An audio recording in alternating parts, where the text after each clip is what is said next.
Back to my channel. My name is Winter, and if you are new here, welcome. And if you are returning, so glad to have you coming back. So I just finished watching Trinity's video, I Want to Create with No Strings Attached, my constant battle between creativity and capitalism. And I wanted to respond. And I wanted to respond because I have been sharing the same feelings. But the part of the video that really stuck out to me was closer towards the end, where Trinity discusses, why content such as hers doesn't get as many views as other content on YouTube. And so just for a moment, before I really dive deep into that, I want to just kind of like give us all just some context and also just provide you all with my thoughts so you know where I'm coming from. So, personally on my channel, I am playing around with the content that I make. My channel banner says that I make content around hoodoo, vlogs, and commentary, which is true. I, for the most part, upload hoodoo, vlogs, and commentary. But I will say the type of content that I've been the most consistent with is my spiritual content and my commentary content. My vlogs, I kind of vlog whenever I feel like it. Other than that, I'm mostly giving you commentary or hoodoo. And it's interesting because on my channel, I've actually experienced that it's my spiritual content, my holistic wellness content that actually tends to get more views. It seems like my audience is more interested in hearing me read books about hoodoo, about spirituality, about our traditional religions of the diaspora, than they are in my vlog and commentary content. But my hoodoo, spirituality, holistic wellness content and my vlog content, and my commentary content are kind of the most popular. So, that's been an interesting observation for me, but I'm sort of, newer on YouTube. So it also could just be because I'm a newer voice within this community on YouTube and I'm offering my perspective. My perspective, is very much similar to many people who are speaking on these things, but it also differs, right? Because we're all our own individual beings. But so, when Trinity was talking about why that content doesn't really seem to get super popular on YouTube, I agreed with her when she said, that, people aren't really ready to have these conversations. As much as there has been an awakening happening across the diaspora and then just across the globe, the world, right? People of all race, shapes, creeds, ethnicities, et cetera, et cetera, et cetera, et cetera, are coming into this, I don't want to say new understanding. I'm going to change my language here. A lot of people are returning back to what we always knew to be true, right? It is that the system and that we are in which we are operating in, which is capitalism, for the most part, in most parts of the world are capitalist societies. Some people not so much, but most of the world operates under a very strict capitalistic regime. And it's not working. It hasn't been working. I don't know about 1892 and all of that stuff. It looks like it wasn't really working back then either, right? But it's really not working now. And people are I don't think people are tired. People are just not playing dumb anymore. But as many of us that there are that are returning back to this innate knowing that this way that we're operating, this capitalism, this working 40 hours a week, this grind mode, right? Grind time, prime time, but to be really earning pennies on the dollar when you look at it in terms of equity and how much work you're actually doing for your company, your job, and your career, whatever. It's not worth it. It's not okay. And when I say it's not worth it, I don't mean monetarily, but it's your inner peace, your physical peace, your inner world, right? It gets eroded away. It gets chipped away at under these corporations, all in the name of capitalism. We have seen time and time again how things happen in the world, things happen in the greater society that could really easily be solved if we allocated funds the right way. But instead of doing that, capitalism wins again, right? And the resolve always ends up in the people who have been, let's say, devastated, right, or affected by a tragedy. It's like capitalism thinks the answer to that is somehow making those people work, right? Making those people work for their saving, right? Like, okay, if you live in an area where a tornado has just hit, we would think, the logical thing would be like, okay, let's see. A tornado has hit. People's houses have been leveled. They don't have any belongings. They can't go to work, yada, yada, yada. All right. Let us, whatever company is local to that area that's construction, all right, the government is going to go ahead and give them however much money it needs to be to just clear up that land, da-da-da-da-da-da.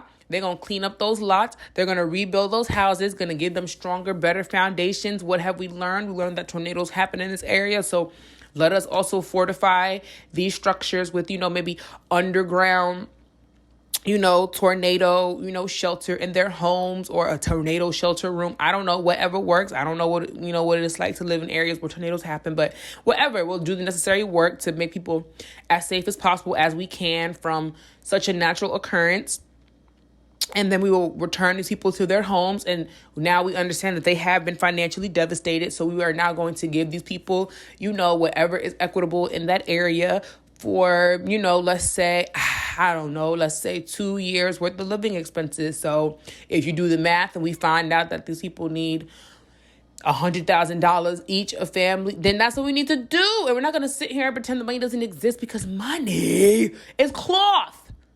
You guys ever touched money? Money is not paper. Actually, people always say, you think money grows on trees? Well, it doesn't actually, because it's not paper. Money is not made out of papyrus. Money is a cloth. The American dollar, the reason why you can't rip up money so easily is because it is a mix of materials, but it is primarily a cloth. That's why you can wash money. Like, literally, you put your jeans, put your pants in the washer, your money is not destroyed. It can still be used, because if it were just paper and ink, that would all wash away. Okay. But beyond that, you see how the scenario and the solution I came up with is still very capitalistic, because it's still revolving around the fact that we need to pay a company to do the cleanup job and pay another company to do the rebuild job, and then pay people to, you know what? We could also just do it. No, we could just do it. We could just do it. And what's crazy to me is like, every time somebody says that, or instead of us thinking about the money of it all, we could just do it. Like, we could just resolve the issue. People are like, but it'll be at a loss to that company. Let's say the lumber company that has to give the wood to rebuild the houses and whatever, and the cement company and the electric company and everything, right? Let's say every single company involved in what it takes to build a house and furnish it and outfit it so it is a livable structure, right? People will go, no, y'all will go, well, they'll be at a loss. How will they earn an income if they are doing everything for free?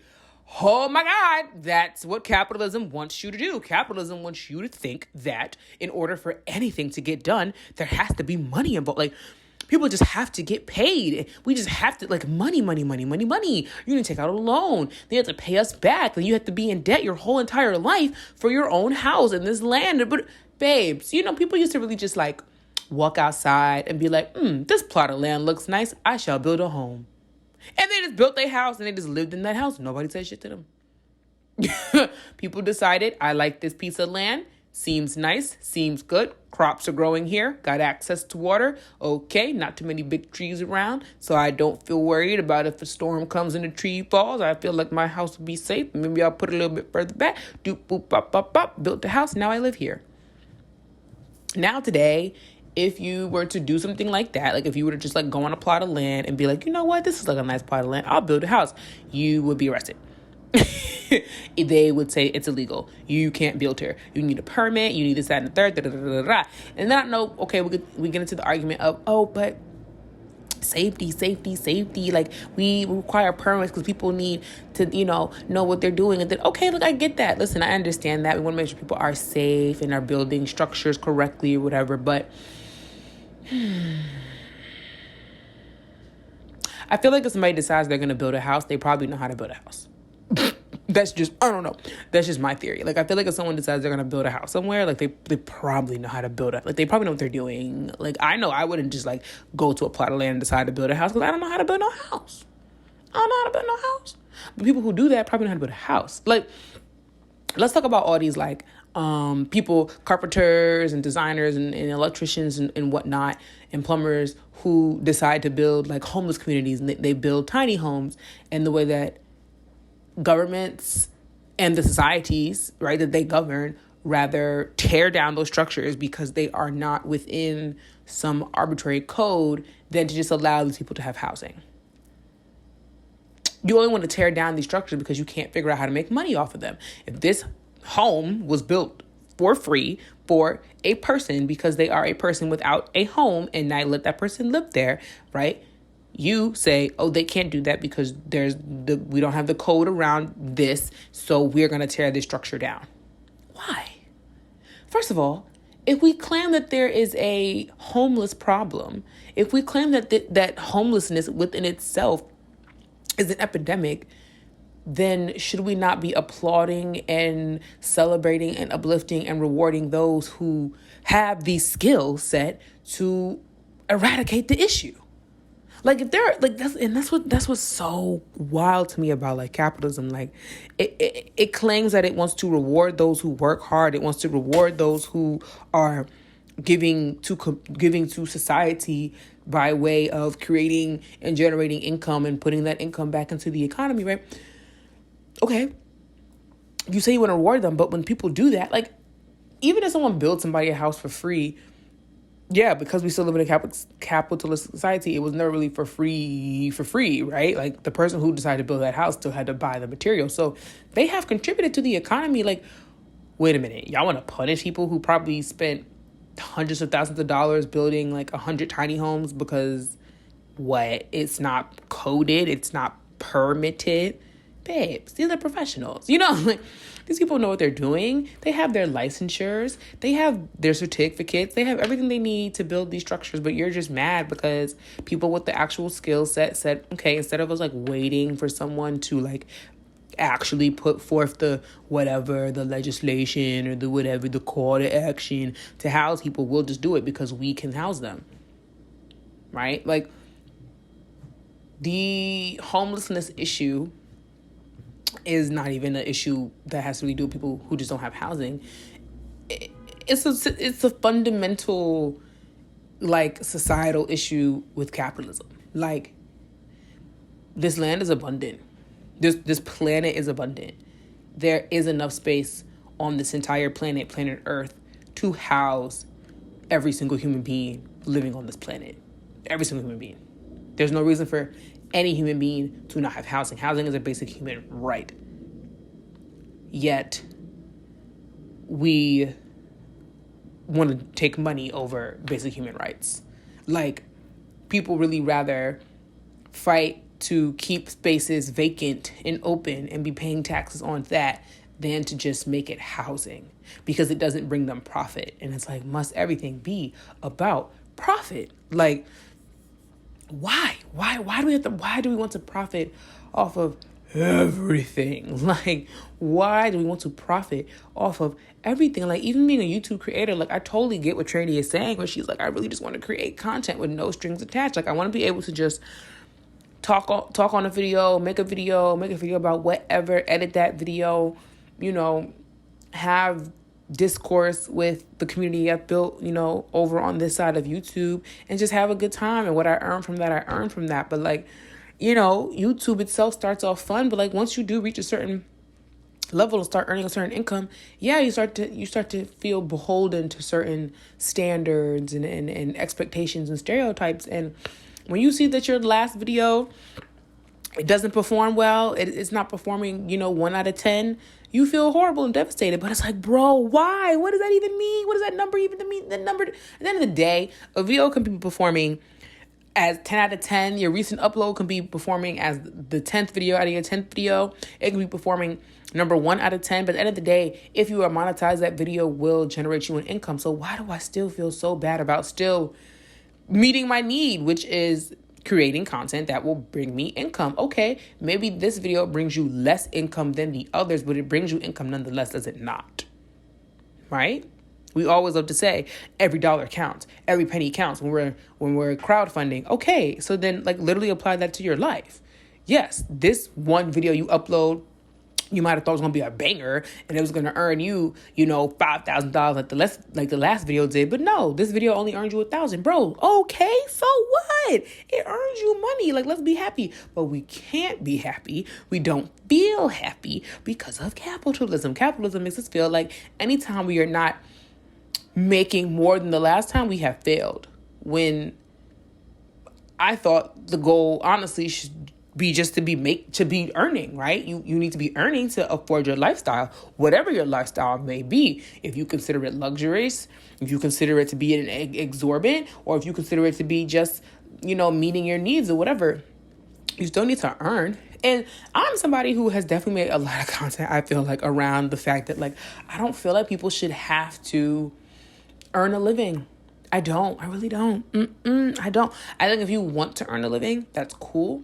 That's great. That's fine and dandy. But I don't think people should have to earn a living. And I think that there's a lot of unlearning we all have to do to understand, like, why we should be okay with the fact that people shouldn't have to earn a living in order to live. Like, and I also think that that's just not, like, natural. It's not natural, especially not to people of the diaspora, of the African diaspora. We, y'all love to say we lived tribally. We were like this. We was kings. We was kings and queens. Okay, so if we were all of that, if we were living so tribally and communally, then what happened? Why do you get so mad when the community does rally behind a person and is able to crowdfund and crowdsource for them to such an extent where, yeah, they might not have to work for another 2, 3, 4, 5 years. They don't want to because they were able to raise, $80,000, $90,000, $200,000 for their home repairs, even though they were only asking for $5,000. Like, y'all get tight. And it's like, why are you mad? Oh, you're upset because they didn't have to, quote unquote, earn that money. Why should you have to earn the money? Why should we have to earn money in the way that we're earning money? Like, people should not be passing out at work. People should not be going hungry at work. Like, y'all see this Kellogg strike, bro? What? People who literally make food, like people who make and package food for you to eat and consume. People who make food for you to eat and consume cannot feed their families. Cannot feed their families. That's backwards. Are you not embarrassed? Is it not embarrassing? Like, how are you a multi-billion-dollar corporation paying people to make food and the people you have hired cannot feed themselves? That makes no sense.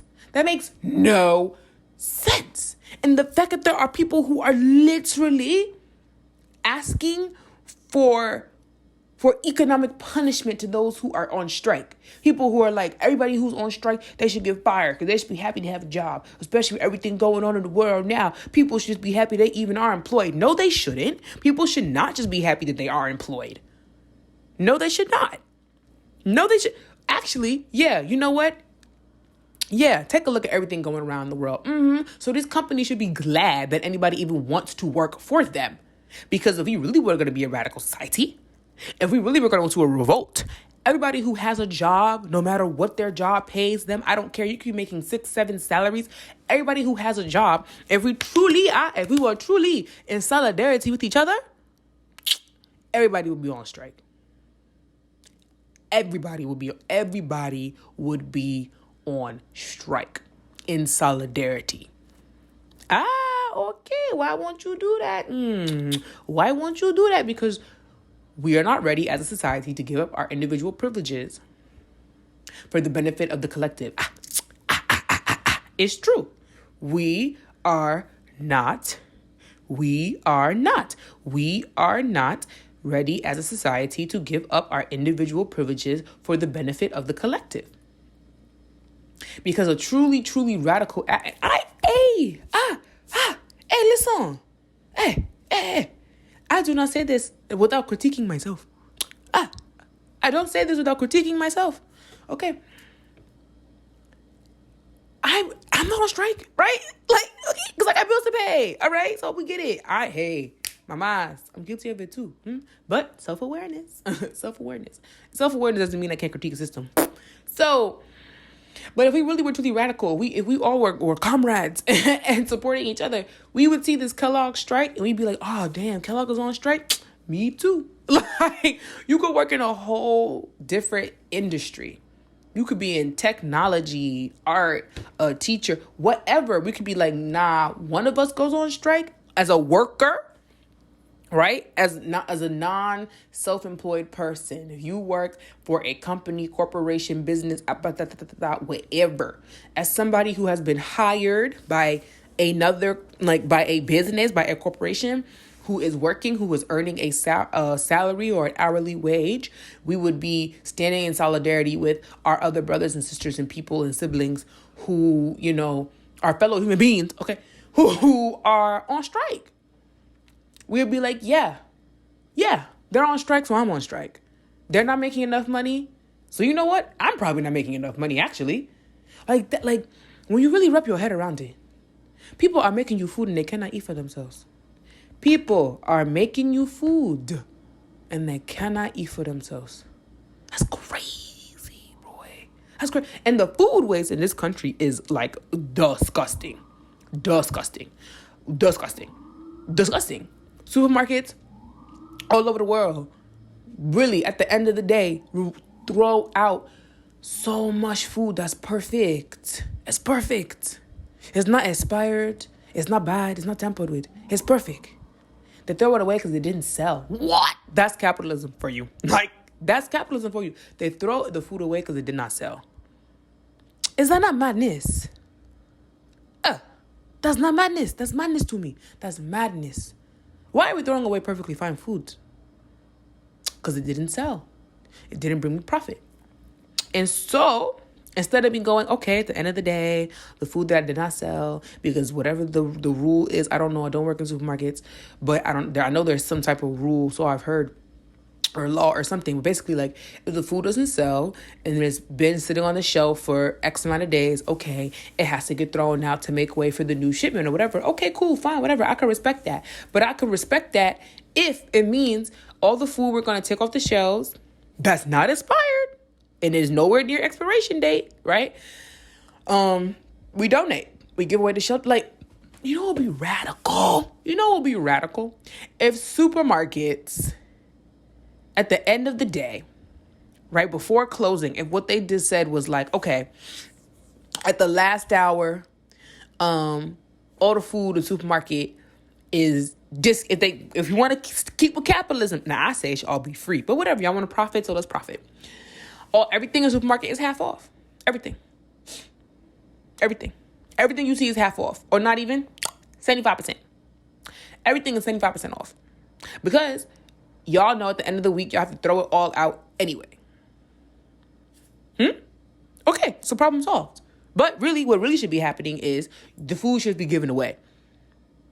Like, it's the end of the week, the food's been on the shelf, we are no longer allowed to sell it for whatever stupid reason, or we also can't discount it for another stupid reason. So we went to pack all this food up and take it to shelters or give it to our workers. Like, it's really wild to me that, like, somebody could work in a supermarket, right? So be like supplying you with food and other people. Because here's the thing, whether you make a million, trillion, jillion dollars a year, or you only make, baseline poverty level, $30,000 a year, something like that.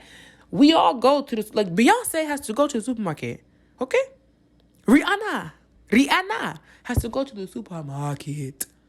And even if they pay people to shop for them, at the end of the day, they got to go to the supermarket. Somebody has to go to the supermarket and buy them food. Like, everyone uses the supermarket. That's how we get food. We go to the supermarket. If you're not going to a farmer's market and if you don't grow all your own food, you're buying your food from somewhere. And most of us are buying our food from chains, supermarkets. So explain to me why the people who are keeping these businesses running can't get the food at the end of the week that is going to be thrown out anyway. Like, that's what I never have gotten. Like, and I've worked in retail. Like, I've never understood that. Like, bro, I don't get it. If we're going to throw this in the trash anyway, and it's good, it's still good. It'll be good for a month later, or it'll be good for 3 more weeks or whatever. If we're going to throw it out anyway, why I can't have it? Why? You're going to throw it out. What difference does it make if you put it in the trash can and I literally go to the trash can and take it out right after you? I'ma still have it. Like, I have so much respect for dumpster divers because, let's be honest, y'all will be, that's nasty. It's really not. At least in my experience, having worked retail and stuff, the dumpsters and trash cans we use are like probably the cleanest dumpsters and trash cans I've like ever seen. And that's because they get used like on a daily basis. And I get it. What am I trying to say? They get used on a daily basis, but in a very like kind of like routine way. So they get cleaned and like washed out very regularly because of the stuff that goes in them. You don't want that stuff sitting because, again, we gotta stay up to code and all types of stuff. And they'll have mystery shoppers and they'll have mystery like I don't know what it is, but who people are who come and like, health inspector, there we go. Health inspector, like all those people come and they'll come on any day, right? And they'll look at your stuff. So it's like, we actually have to keep like, if you work in retail, you probably notice like you have to keep trash cans and areas where you dispose of things actually very, very like, very, very clean. Like they have to be so clean you could eat off it type. Like it has to be clean.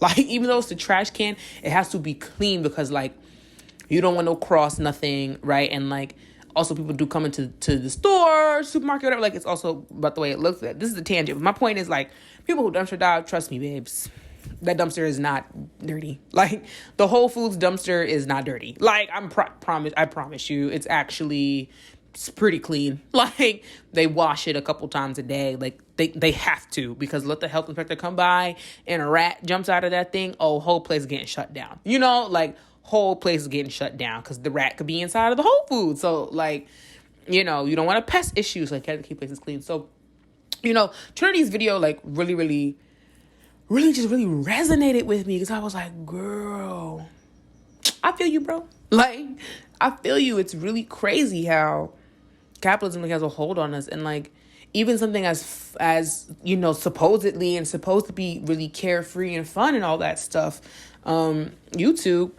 It falls into the same category because YouTube, once you are a YouTuber who is monetized, I don't care if you're only making $1 like from your videos. Once you are a YouTuber who is monetized, you are now operating a small business because your income is taxable. Like after a certain threshold, your income is taxable. And you're making money. So like, it's a small business. I don't care if you only make $100 a whole year from it. That's your income from your small business. So,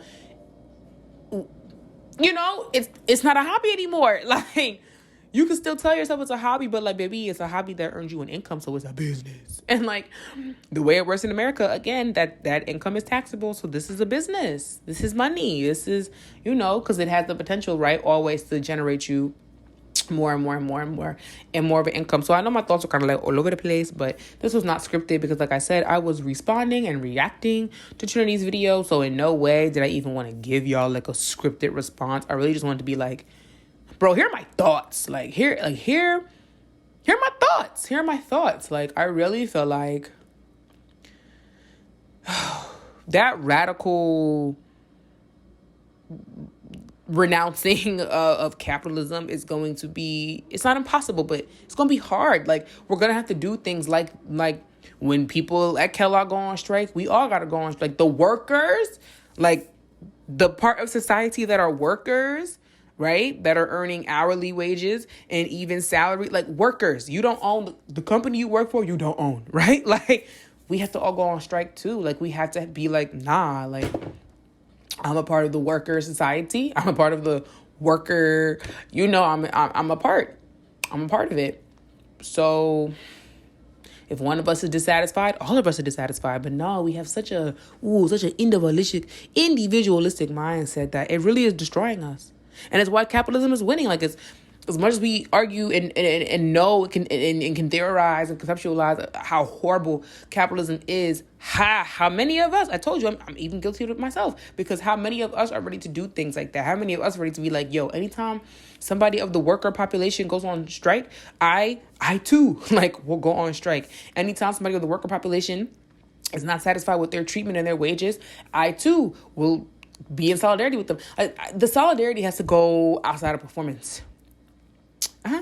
Just not buying Kellogg's products is not enough. Like, that's still performative. It's not really forcing their hand. We always say hit them in their pockets, but like, it's not forcing their hand. What forces everybody's on strike now. The worker population is like, not going to work until Kellogg's, situation is settled. Then it's like, oh shit, okay, nobody's coming to work now. Yeah, none of us are. The whole worker population is in solidarity with Kellogg's. None of us are going to work. That's radicalism. To me, that is radicalism. You might say it's extreme, but it's radicalism though. That's the solidarity we're really talking about. But we're not there yet. But do I think we can get there? I do. Because I think taking steps like don't buy Kellogg stuff is a step towards that. Like, people used to call for that kind of stuff back in the day, and it like kind of didn't work. But I think now those sort of like buyer strikes have proven to be much more successful. And I think, of course, that has to do with social media and stuff like that. But these kind of strikes are way more successful now. And we're like, hey, don't buy this, don't buy that. People are far more willing to be like, okay, like, no. But this is my response. I'll probably make a part 2 because I have more thoughts. I just want to as the thoughts are ruminating in my mind, to get them out to you. So thank you for listening to my thoughts. My name is Winter. I really hope you guys enjoyed this. And I have a lot of thoughts on capitalism and working and things like that. So I'm gonna share them. Love y'all, and y'all will hear from me soon.